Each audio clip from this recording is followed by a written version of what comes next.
Congo Africa মহাদেশের দ্বিতীয় দীর্ঘতম নদী কঙ্গো বিশ্বের নবম দীর্ঘতম নদী।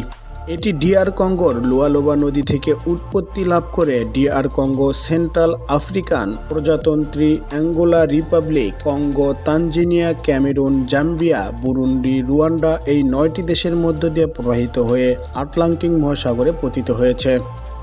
আফ্রিকা মহাদেশে অবস্থিত এই কঙ্গো নদীর দৈর্ঘ্য 4700 কিলোমিটার। কঙ্গো পূর্বে জায়েরে নদী নামেও পরিচিত ছিল। এটি বিশ্বের সবচেয়ে গভীরতম নদীও বটে। এর গড় গভীরতা 700 ফুটের কাছাকাছি। পানি প্রবাহের দিক দিয়ে এটি বিশ্বের দ্বিতীয় বৃহত্তম নদী। প্রতি সেকেন্ডে যার গড় পানি প্রবাহ 41,200 কিউবিক মিটার। অববাহিকার আয়তনের দিক দিয়ে এটি বিশ্বের দ্বিতীয় বৃহত্তম, যার আয়তন 36,80,000 বর্গ কিলোমিটার। এটি বিশ্বের দ্বিতীয় বৃহত্তম রেইন ফরেস্ট কঙ্গোর মধ্য দিয়ে প্রবাহিত হয়েছে। কঙ্গো বিশ্বের একমাত্র প্রধান নদী যা নিরক্ষরেখার উত্তর থেকে দক্ষিণ দুই দিক দিয়ে প্রবাহিত হয়েছে। এজন্য নদীর এক পাশে সর্বদা বর্ষাকাল থাকে, তাই পানি প্রবাহ বেশি থাকে। কঙ্গো নদী আফ্রিকার ব্যস্ততম নৌপথগুলোর মধ্যে একটি। নদীটিতে প্রায় 700 প্রজাতির মাছ পাওয়া যায়।